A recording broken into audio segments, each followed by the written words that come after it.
AI 人工智能可以通過多種方式為企業創造收入和提升盈利能力。以下是結合實際案例和分析的主要途徑提供的最新信息和趨勢。1.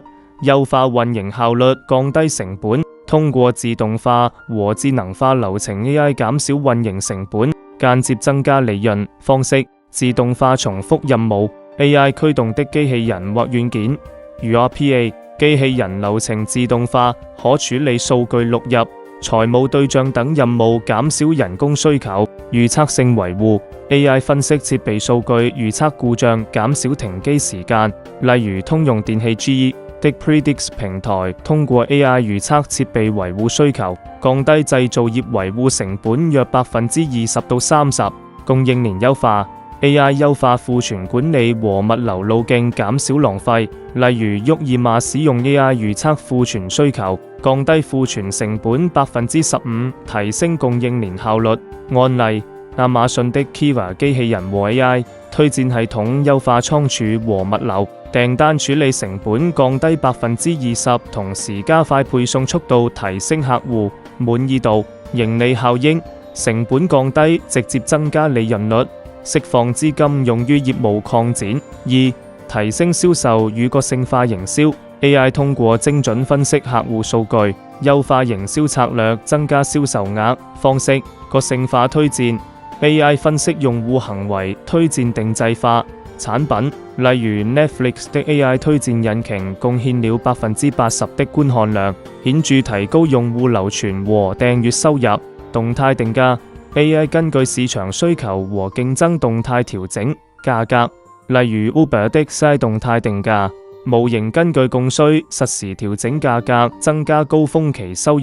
精準廣告 AI 優化廣告投放，鎖定目標受眾。例如谷歌的 AI 廣告平台幫助企業提升點擊率30%，降低每次點擊成本。案例：中國電商平台拼多多利用 AI 分析用戶偏好，推送個性化優惠券。2024年數據顯示其 GMV 商品交易總額增長超20%。盈利效應：通過提高轉化率和客戶忠誠度，直接增加收入。3. 開發新產品與服務，人工智能賦能企業開發創新產品或服務，開拓新收入來源。方式： AI 驅動的產品，企業開發 AI 功能嵌入產品，吸引新客戶。例如特斯拉的 AI 自動駕駛功能成為其高端車型的賣點，推高銷量。數據即服務 AI 分析企業數據生成洞察出售。例如 IBM 的 Watson AI 為企業提供數據分析服務，2024年貢獻了數十億美元收入。訂閱模式 AI 驅動的 SaaS 軟件即服務產品，如智齒科技的智能客服機器人，為企業提供訂閱服務，創造穩定現金流。案例：小愛機器人為金融和電信行業提供西客服解決方案。2024年其訂閱收入增長30%，幫助客戶企業提升服務效率。盈利效應：新產品和服務拓展市場份額，創造多元化收入來源。4.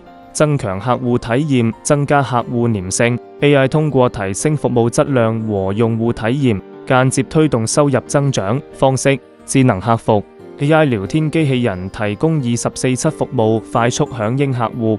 例如中國電信使用 AI 客服處理90%的基礎諮詢，客戶滿意度提升10%。個性化體驗 AI 分析客戶數據，提供定制化服務。例如星巴克的 AI 驅動的移動應用，根據用戶習慣推薦飲品，增加複購率15%。預測客戶流失 AI 識別可能流失的客戶，採取挽留措施。例如 Salesforce 的 AI工具幫助企業預測客戶行為，降低流失率5%到10%。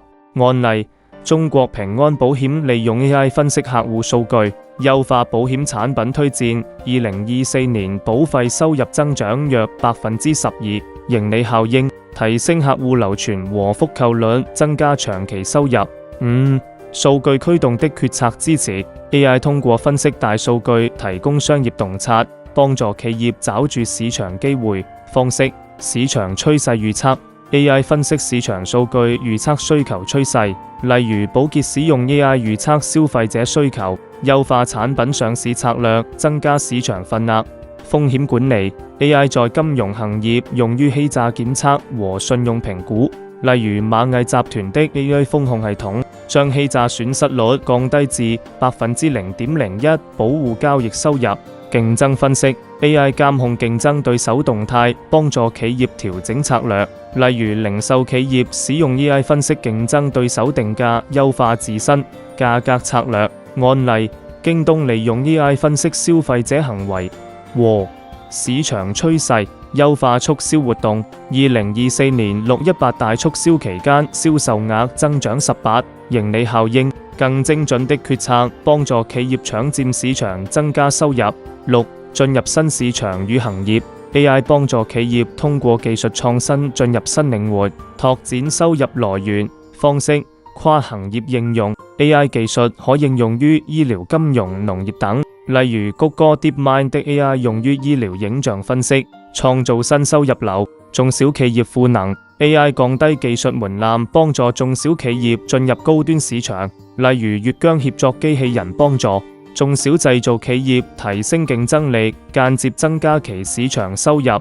全球市場擴展 AI 翻譯和本地化工具幫助企業快速進入海外市場，例如字節跳動的 AI 算法優化 TikTok 內容推薦，助力其全球收入增長。案例：華為的西雲服務幫助企業開發智能化解決方案。2024年雲業務收入增長超30%，盈利效應。新市場和新客戶群帶來額外收入。綜合趨勢與數據，全球趨勢。根據 Gartner 2025年報告 ，AI 在企業的採用率預計增長25%，尤其在零售製造和金融行業 ，AI 貢獻的收入增長可達10%到20%。中國市場。中國 AI 市場規模2024年已超5000億元 ，IDC 預測到2027年將突破1萬億元。企業通過 AI 實現收入增長的案例日益增多。投資回報 AI 項目的 ROI 通常在1到3年內實現，尤其在高頻交易電商和製造業領域，回報率可達30%到50%。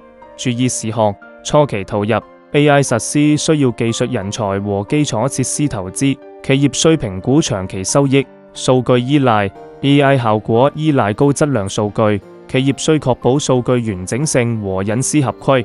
行業差異 AI 的盈利效果因行業而異，服務行業如電商客服短期收益更明顯，傳統行業如製造業需較長時間。如果需要針對某一行業的深入分析具體 AI 技術的盈利潛力，或希望探討某一案例的實施細節，請留言告知，並歡迎訂閱觀看、點讚分享，謝謝。